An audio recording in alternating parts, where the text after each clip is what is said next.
In this day of the megalopolis, millions of people wonder why anyone would want to leave the serene beauty of the Appalachian Mountains to join the hubbub of the big city. One answer is that not many people want to. For economic reasons, they're forced to exchange mountains for money, trees for traffic, individualism for income. Today, bigger does not necessarily mean better. Yet cities continue to grow, while many towns wither, and some die. At the end of World War II, the demand for coal dropped. Smaller demand meant fewer jobs, a situation complicated by the mechanization of the mines, which meant that machines filled some of those jobs. And in some areas, the cost of digging out what coal was left was just too much. Lumber, another income and job-producing industry, began to fade out too, partly because the coal industry's demand for mining timber diminished. Unlike the western boom towns of the gold rush days, deterioration of towns in Appalachia is a gradual process. Often, the residents of the community do not notice the gradual decline of the local economy. But then families start moving away, and young people feel they must leave the community as soon as they finish school. The process can be so gradual that few people realize that things haven't always been this way. Once in a while, an event takes place that shocks a community into action. This is what happened in Jellico, a small community in Campbell County in East Tennessee. Jellico's situation was serious, but this is the happy story of how this town has met and is solving its major community problems.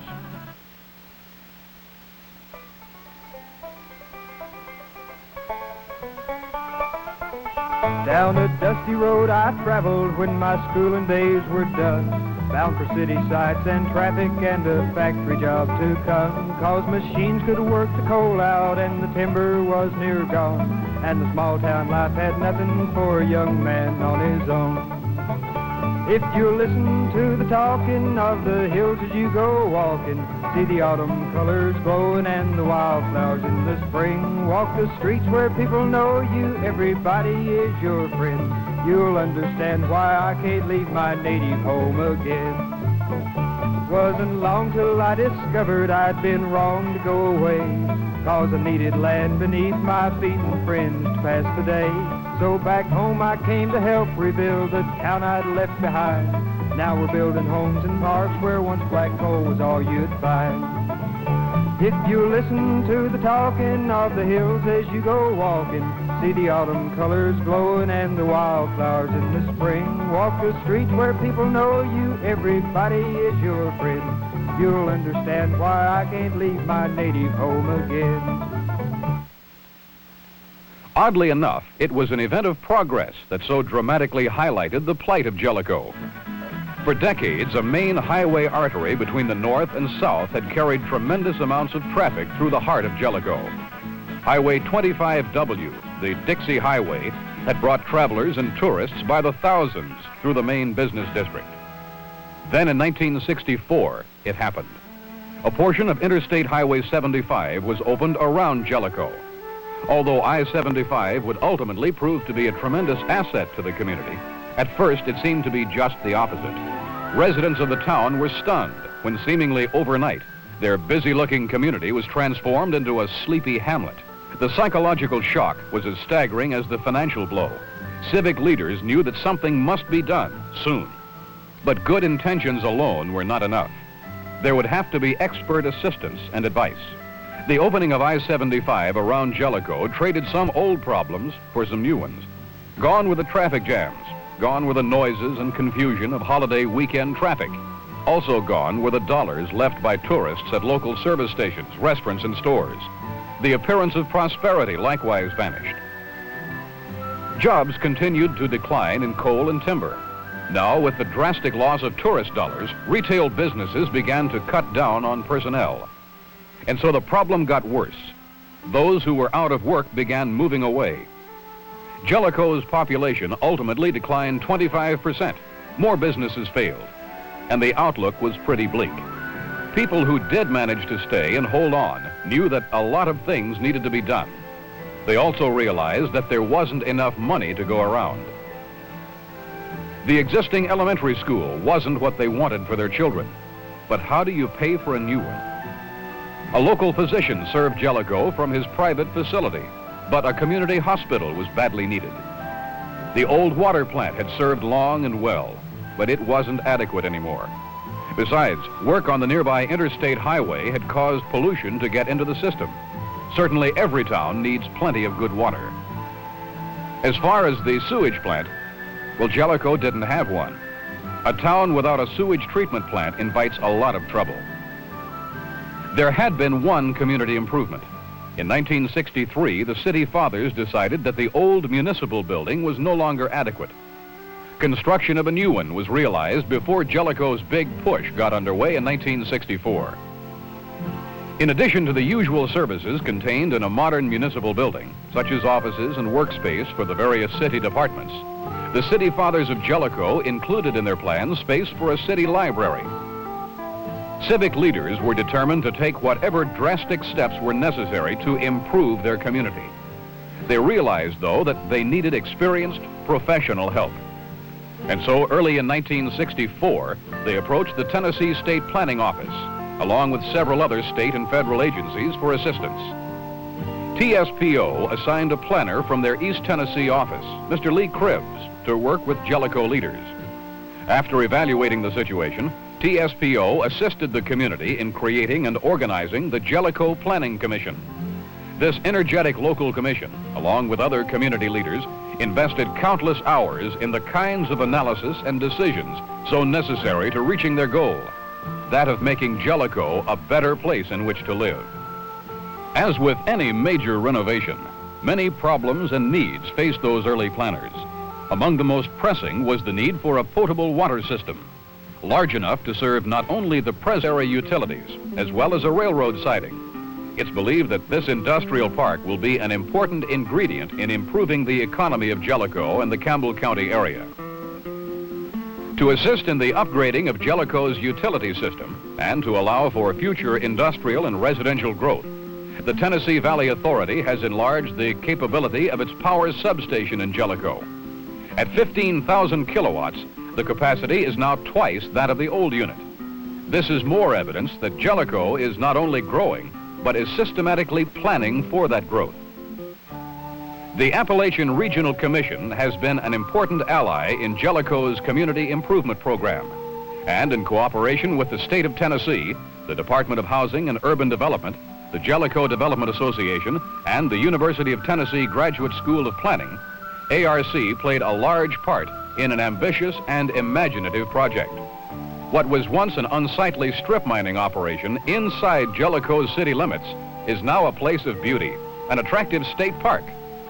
Located just a mile and a half from the interchange of I-75, these 325 acres provide inviting recreational facilities for resident and tourist alike. Indian Mountain State Park provides plenty of room for parking cars, for picnicking, and for overnight camping. Visitors may enjoy a hike along this mountain trail. Like fishing, cast a line into this series of linking reservoirs, well stocked with hungry fish. There are also two major lakes. One of these provides Jellico with its water supply. A few signs of the strip mining operations were deliberately left to show visitors what the area looked like before it was reclaimed and transformed into an appealing recreation area, offering a bit of tangible history to park visitors.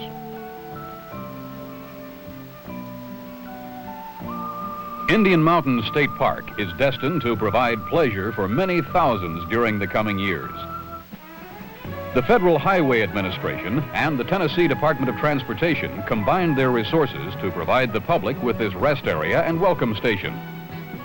These facilities, located on I-75 near the Tennessee-Kentucky border, allow motorists an opportunity to rest, freshen up, enjoy a snack or picnic, and if they wish to follow a trail up the hill to a scenic overlook. The trees and flowers are a pleasant change from the noise and speed of interstate driving. This is also a good opportunity for the tourist to learn of the Indian Mountain State Park, just a short distance away, in addition to getting information about attractions throughout Tennessee. Certainly, this area should be a welcome oasis for the weary traveler. The Department of Health, Education, and Welfare joined with the Campbell County Board of Education in the construction of Jellico's new elementary school. A modern facility like this is of crucial importance in revitalizing a community and educating its children. The need for vocational training is also being met by this new school at Jacksboro, the Campbell County seat, and just 20 miles away by Interstate Highway 75 from Jellico.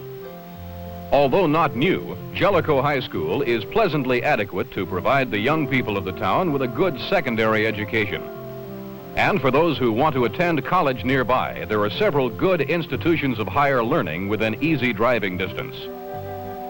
The Department of Housing and Urban Development was able to assist in the construction of low-rent housing for Jellico. The town now has a total of 126 public housing units. These attractive apartment units were designed and built especially for the elderly. They're located conveniently close to the downtown business district, thus reducing transportation problems for the residents. Single units for the elderly are also available to those eligible for public housing. There are now 40 units of public housing available to the senior citizens of Jellico. In addition to housing for the elderly, Jellico now offers a total of 80 conventional public housing units. These duplexes are among the 20 that were built in 1965, adding to the 30 units which had been built in 1957. The latest public housing project was completed in 1971 and included 36 conventional units like these. While providing a real service to the community's housing needs, these public housing units also offer an aesthetic value, adding to the attractiveness of Jellico. Once the basic priorities were fully understood and action begun on them, the important secondary needs could be assessed. For new industries to be attracted, there must be good transportation systems to and from the major centers of commerce. Interstate 75, then, becomes as valuable an asset to Jellico as it initially was a problem. Because when the industrial park is in operation, products produced there can be transported readily to major markets anywhere via motor freight systems. Railroads, too, can continue to offer their dependable freight service. Jellico is fortunate to be served by two systems, the Louisville and Nashville line and the Southern Railroad. Good highway and railway systems leave Jellico lacking only one major means of transportation: air. Executives in business and industry, as well as many professional people, regard air travel as a necessity. And here, too, Jellico is looking ahead. This is the tract of land designated to be Jellico's future airport. Though it doesn't look like much now, plans are in progress and preliminary work is underway. Another important facility to attract new industry to Jellico. In a community, as in a home, there seems to be a never-ending list of improvements to be made. The old depot, for instance, that served Jellico for so many years, now became a hindrance. So down it came, the unused and unattractive, making room for the usable and appealing. Here, on the busiest corner in downtown Jellico, workmen put the finishing touches on a plaza designed to add beauty and pedestrian comfort to the business district. As an aid to shopping parents, as well as a joy to their children, a modest play area was incorporated at the end of the plaza farthest away from the busy intersection. This play area was funded by an open space grant from HUD, and its playground equipment will give older children a great deal of fun while their parents go shopping. Adjacent to, and blending nicely with the plaza, is a new parking lot, funded by the city of Jellico at its own expense. Convenient parking is important anywhere, and this new facility certainly encourages leisurely shopping in nearby stores. The plaza and parking lot are completed now. The familiar activity at the train depot and the excitement of incoming passenger trains, a thing of memory. Instead, there's another kind of excitement now, reflecting the new, the modern. It's the excitement of a goal that has been reached. Just across the street from the plaza is an example of what the businessmen of the community have done to make shopping in Jellico more appealing, especially during bad weather. These uniform awnings add attractive conformity to the street. just a part of the reward coming to those businesses which bought and installed the awnings at their own expense. Substantial improvements to sidewalks in Main Street, which is U.S. Highway 25, were accomplished by a joint venture of the State Department of Transportation and the city of Jellico. These improvements resulted from a carefully drawn plan to upgrade the central business district. The task isn't yet finished. The progress goes on. Elsewhere in town, other businessmen plan to invest some of their funds in the uniform awning project. Though best appreciated at night, another continuing project for Jellico is the installation of a new street lighting system. The new system uses the modern mercury vapor lamps, which add to the attractiveness and the safety of Jellico during the nighttime hours. The new system is so effective that residents now refer to this road, which leads from Interstate Highway 75 to town, as the White Way. Certainly, it's a welcome sight to many weary travelers passing along the interstate at night. Another project already underway to add to Jellico's attractiveness and convenience is the street naming and numbering program, a progressive move to eliminate duplication and to ensure consistency throughout the community. Many other projects remain to be accomplished gradually. For example, the city has already repaired or replaced a number of streets and sidewalks, but others cry for attention too. They'll profit from a future street improvement plan designed to systematically bring all Jellico streets up to standard as funds become available. In Jellico, things have changed and are still changing. And thriving businesses like these mean that residents no longer must depend on coal and timber for employment and economic growth. Other industries will want to come to Jellico now that the industrial park is completed. And this kind of growth seems to encourage more growth. As industry grows and makes the economic climate warm and bright, perhaps some of the families forced to move away a few years ago will be able to come home again. Equally important, more young people can stay home once their education is complete. Despite all that has been accomplished, the Jellico story hasn't ended and will not end. Recognizing that the community's plan, which was prepared in the early 60s, was dated, and that most of the goals established then had been realized, the Jellico Planning Commission began a complete revision of the community's comprehensive plan. The new comprehensive plan, scheduled to be completed during the 1974 calendar year, will assist local leaders in their efforts to guide the development of the community. The important part of the story thus far is that Jellico was a community that could have faded away into almost a ghost town. Population was decreasing drastically, retail sales were down alarmingly, and some businesses were failing. That deadly trend was broken and reversed when the people of Jellico began to fight back, fighting with all the energy and spirit of those hardy pioneers who first settled East Tennessee. With the help of state and federal agencies, Jellico is now becoming stronger and healthier than ever. But Jellico's problems are not unique. They're shared by many communities in our nation. In too many instances, their stories have not yet begun. Of course, not every declining community can be revitalized. Success depends on a number of factors, including dynamic and conscientious community leadership, then a citizenry who will support that leadership. Happily, though, for many towns, it's not too late. Whenever folks are determined to work together, there'll be other folks to help them. That's when their story begins. And throughout our history, that has been the basic story of America. People helping people. There's no life of ease before us, working hard is all we know. But since God gave us a home to love, we want to help it grow. So we're building and we're planning for the future, here we stand. So our kids will know the pride we have for our home and native land. If you listen to the talking of the hills as you go walking, see the autumn colors glowing and the wildflowers in the spring. Walk the streets where people know you, everybody is your friend. You'll understand why I can't leave my native home again. Then you'll understand why I can't leave my native home again.